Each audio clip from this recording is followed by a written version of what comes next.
काळमावाडी धरणाच्या गळती दुरुस्तीचं काम तज्ज्ञांच्या मार्गदर्शनाखाली सुरू आहे. सध्या धरणात 55% साठा म्हणजे साधारणतः 14 TMC पाणी आहे. शेतकऱ्यांच्या मागणीनुसार पाण्याचा विसर्ग सुरू आहे. आता पहिल्या टप्प्यातील गळती काढण्याचं काम 12 मीटरपर्यंत पूर्ण झालंय. गळती रोखण्यासाठी धरणाच्या मुख्य भिंतीतील 9 मेलोथिनमध्ये एकूण 168 छिद्रे घेण्यात आली असून त्याद्वारे ग्राउटिंग प्रक्रिया सुरू आहे. धरणातील पाणी कमी होत जाईल तशी दुरुस्ती प्रक्रियाही टप्प्याटप्प्यानं सुरू राहणार आहे.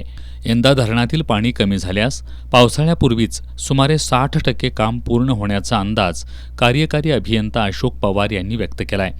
धरणाच्या मुख्य भिंतीवरून 12 मीटरनं होल मारण्याचं काम पूर्ण झालंय.